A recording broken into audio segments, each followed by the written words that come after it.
મિત્રો, હું સુરતમાં રહેતો હતો. મારા ઘરમાં કેટલાક રૂમ હતા જે મેં ભાડે આપેલા હતા. તે જ રૂમમાંથી એક રૂમમાં એક સુંદર વિધવા યુવતી રહેતી હતી. પતિના મૃત્યુને કારણે તે સંપૂર્ણપણે એકલી પડી ગઈ હતી. જીવન ચલાવવા માટે તેણે શાકભાજી વેચવાનું નાનું કામ શરૂ કરેલું, પણ જિંદગીનો બોજ તેના ખંભા પર ભારે લાગતો હતો. છેલ્લા 2 મહિનાથી તેણે રૂમનું ભાડું નહોતું આપ્યું. તેથી એક દિવસ હું પોતે તેના ઘરે તેને મળવા ગયો. ઘરમાં દાખલ થયો તો લાગ્યું કે તે ઘરમાં બિલકુલ એકલી હતી. આસપાસ કોઈ નહોતું. હું તેની પાસે ગયો અને પછી આગળ એવું કંઈક થયું. તો નમસ્કાર મિત્રો, મારું નામ વિજય છે. હું સુરતમાં રહું છું. સુરતમાં મારું પોતાનું એક ઘર છે અને તે જ ઘરની સામે કેટલાક રૂમ મારા પિતાજીએ બનાવડાવેલા હતા. તે રૂમો અમે ભાડે આપેલા હતા. તે રૂમોમાં એક દંપતી રહેતું હતું, દિલીપ અને તેની પત્ની રેખા. તે બંને છેલ્લા 2 વર્ષથી અમારી પાસે ભાડુઆત હતા. ખૂબ જ સીધા સાદા, ઈમાનદાર અને નેકદિલ માણસો હતા. દિલીપ ગામડેથી સુરત આવ્યો હતો અને હીરા પોલિશનું કામ કરીને પોતાની રોજીરોટી કમાતો હતો. મિત્રો, તેની ઈમાનદારી અને સાદગીને કારણે મને હંમેશા તેનો આદર લાગતો હતો. પણ દુર્ભાગ્યે દિલીપ વધુ ભણેલો લખેલો નહોતો અને હંમેશા પૈસાની તંગી રહેતી હતી. એક દિવસ તેને હળવી બીમારી થઈ, પણ પૈસાની તંગીને કારણે તેનો સાચો ઈલાજ ન થઈ શક્યો અને તેનું મૃત્યુ થઈ ગયું. દિલીપના મૃત્યુ પછી રેખા એકદમ એકલી પડી ગઈ. કેટલાક દિવસો માટે તે માયકે ગઈ, પણ પછી પાછી અમારી પાસે એટલે કે તે જ ભાડાના રૂમમાં રહેવા આવી ગઈ. હવે તે પોતે શાકભાજી વેચતી હતી, પણ તેના ચહેરા પર હંમેશા દુઃખની છાયા દેખાતી હતી. હું ક્યારેક તેની પાસેથી શાકભાજી લઈ લેતો અને તેની સાથે વાત કરતી વખતે મને લાગતું કે તે અંદરથી ખૂબ એકલી છે. તેણે છેલ્લા 2 મહિનાથી ભાડું પણ નહોતું આપ્યું, પણ મેં તેને કંઈ કહ્યું નહીં. એક રવિવારે મારી શાળામાંથી રજા હતી, તો મેં વિચાર્યું કે જઈને તેને પૂછું કે આખરે શું તકલીફ છે. સવારે આશરે 11 વાગ્યે હું તેના દરવાજે ગયો અને ટકોર કરી. રેખાએ દરવાજો ખોલ્યો, મને નમસ્કાર કર્યા અને અંદર બોલાવ્યો. તેણે ખાટલા પર બેસવાનું કહ્યું અને મને પાણીનો ગ્લાસ લાવીને આપ્યો. હું પાણી પી રહ્યો હતો અને તેને જોતા જોતા વિચારતો હતો કે આટલી સીધી, સરળ અને સુંદર છોકરી દિલીપ જેવા માણસને કેવી રીતે મળી હશે. કદાચ એક પ્રકારનું નસીબનું રમકડું જ હશે. પછી હું સીધો મુદ્દા પર આવ્યો અને બોલ્યો, રેખા, છેલ્લા 2 મહિનાથી તે ભાડું નથી આપ્યું. કોઈ તકલીફ છે? રેખા મારી વાત સાંભળીને તેની આંખોમાં આંસુ આવી ગયા. ધ્રુજતા અવાજે તેણે કહ્યું, સાહેબ, છેલ્લા 3-4 મહિનાથી શાકભાજીનો ધંધો બિલકુલ નથી ચાલતો. પૈસા જ નથી જમા કરી શકતી, તેથી ભાડું આપવામાં વાર થઈ. જો થોડાક સમય પછી આપું તો ચાલશે? હું ચૂપચાપ બેઠો, પણ તેની આંખોમાં દર્દ સ્પષ્ટ દેખાતું હતું. તે આગળ બોલી, હું હવે આ શાકભાજી વેચવાનું કામ બંધ કરી રહી છું. જો કોઈના ઘરે ખાવાનું બનાવવાનું કે ઘરનું કામ કરવાનું કામ મળી જાય તો સારું થઈ જશે. જો તમે તમારી ઓળખાણમાં કોઈ જગ્યાએ કામ મળે તો કહેજો. તેના દર્દભર્યા અવાજ સાંભળીને મને ખૂબ ખરાબ લાગ્યું. આટલું મહેનતું અને સાચી સ્ત્રી, પણ જિંદગીએ તેને ફક્ત સંઘર્ષ આપ્યો હતો. મને લાગ્યું કે આ છોકરી ખૂબ વિશ્વાસપાત્ર છે. કેમ નહીં તેને મારા જ ઘરે કામ પર રાખી લઈએ. તેનાથી મને પણ મદદ મળશે અને રેખાને પણ સહારો મળશે. મેં ધીમેથી કહ્યું, રેખા, તને બહાર કામ શોધવાની જરૂર નથી. તું મારા ઘરે કામ કરી શકા છો. મારી વાત સાંભળતા જ તેના ચહેરા પર ખુશી ચમકી ઉઠી. તેની આંખોમાં ફરીથી આશાની ચમક આવી ગઈ. હું આગળ બોલ્યો, ચાલ મારી પાસે આવ અને વાત કરીએ. તેણે ઘરે તાળું લગાવ્યું અને મારી સાથે મારા ઘર તરફ ચાલી. મારું ઘર જોઈને તે કેટલીક ક્ષણો માટે ઊભી રહી ગઈ. કદાચ તેણે ક્યારેય આટલું મોટું ઘર અંદરથી નહોતું જોયું. તે ધીમે ધીમે મારી પાછળ અંદર આવી. ત્યારે હું તેને બોલાવીને કહ્યું, રેખા, તું અહીંયા જ કામ કર. તને રોજ સવારે અને સાંજે આવવું પડશે.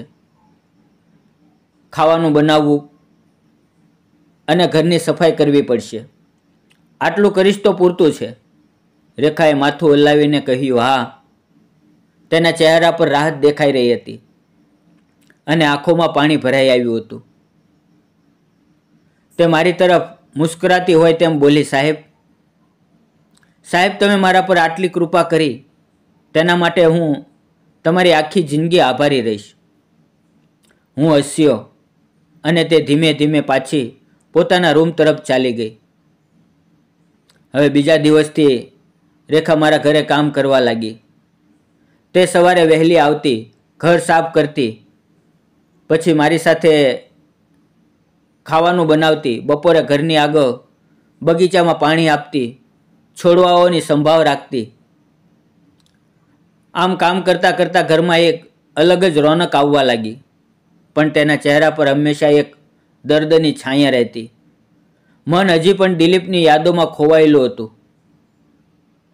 હું અવારનવાર તેને કામ કરતી જોતો રહેતો. ક્યારેક તે મારી તરફ જોઈને હળવું સ્મિત આપતી, પણ તે સ્મિત પળભરમાં અદૃશ્ય થઈ જતું. હવે મિત્રો, આમ જ 3-4 મહિના વીતી ગયા અને ધીમે ધીમે હું અને તેનો સંબંધ ખૂબ સારો થઈ ગયો.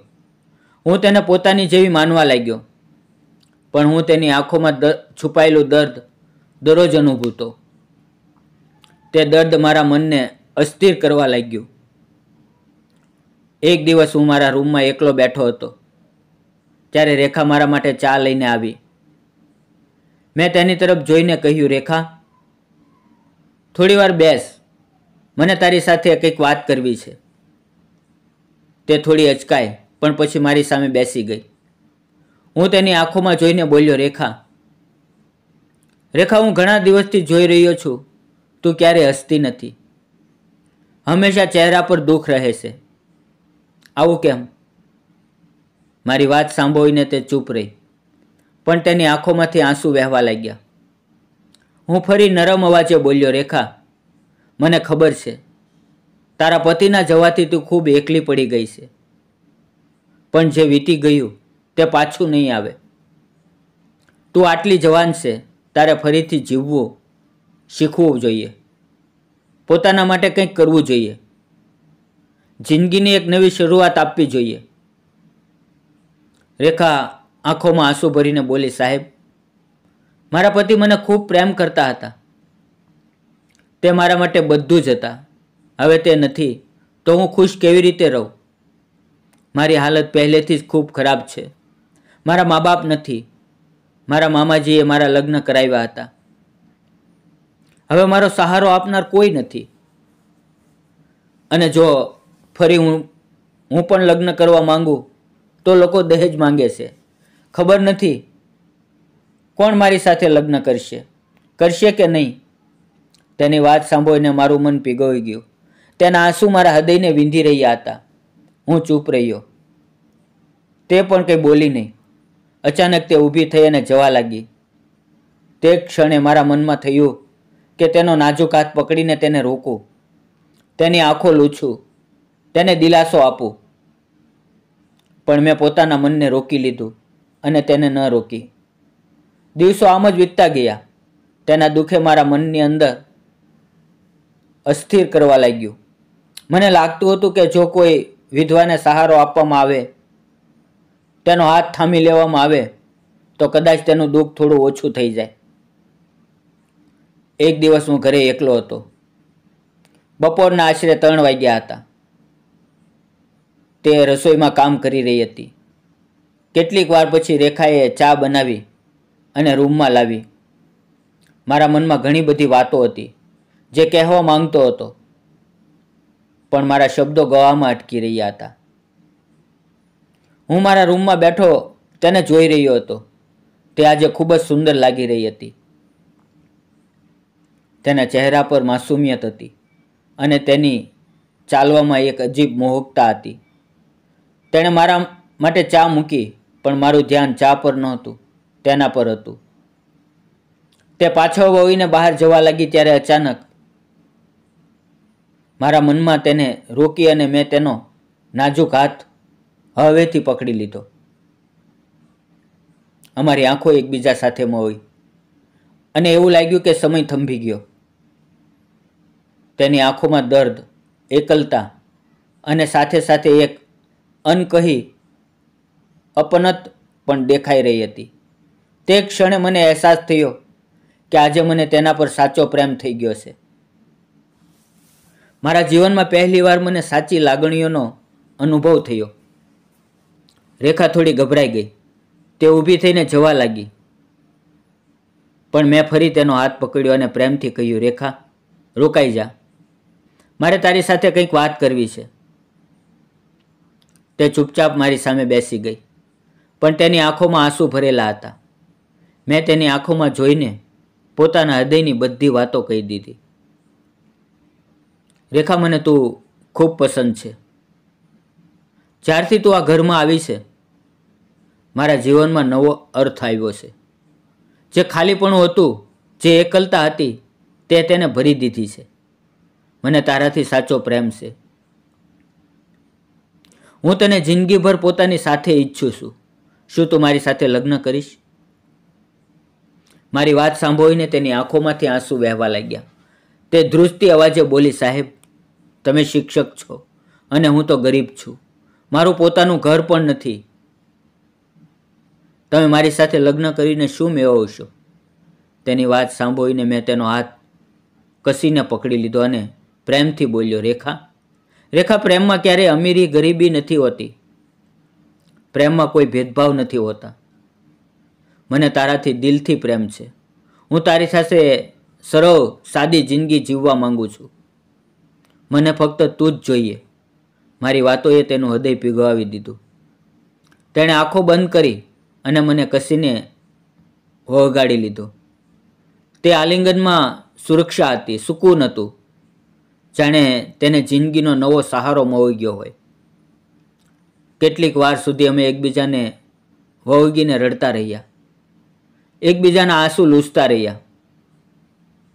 વખત વધતો ગયો, અમારો પ્રેમ વધુ ઊંડો થતો ગયો. આશરે 1 મહિના પછી અમારા લગ્ન ધામધૂમથી થઈ ગયા. લગ્ન પછી ઘરમાં ખુશીની લહેર દોડી ગઈ. મારા ચહેરા પર સંતોષ હતો અને મારી જિંદગીને નવો અર્થ મળી ગયો હતો. હવે રેખા મારા ઘરમાં ખુશીઓ સાથે રહે છે. અમે બંને એકબીજાને અસીમ પ્રેમ કરીએ છીએ. તેના આવવાથી અમારું ઘર સાચે જ ઘર બની ગયું અને મારી જિંદગીને સાચું સુખ મળ્યું. મિત્રો, તમને શું લાગે છે? શું વિજયે રેખા સાથે લગ્ન કરીને સાચું કર્યું કે ખોટું? કોમેન્ટમાં જરૂર જણાવજો. યાદ રાખજો, સાચો પ્રેમ ક્યારેય પૈસા, અમીરી ગરીબી, સ્વરૂપ કે હાલાતથી નથી માપવામાં આવતો.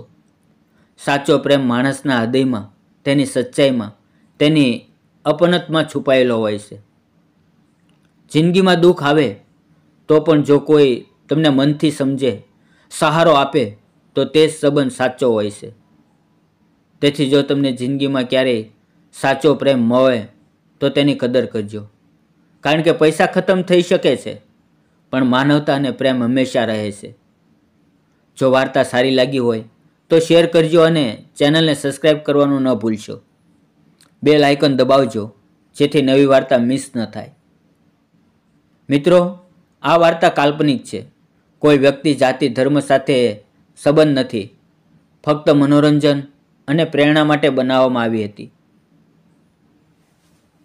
મિત્રો, વિડીયોમાં પૂરેપૂરો જોવા બદલ આપ સૌનો ખૂબ ખૂબ આભાર. ફરી મળશું આવતીકાલે એક નવી વાર્તાની અંદર. ત્યાં સુધી તમારું ધ્યાન રાખજો અને મિત્રો, આવતીકાલની વાર્તા જોવાનું ચૂકશો નહીં. ખૂબ જ સુંદર વાર્તા હું લઈને તમારી માટે આવું છું અને તમે મને આટલો પ્રેમ આપો છો, તેથી તમારો સૌનો દિલથી ધન્યવાદ મિત્રો.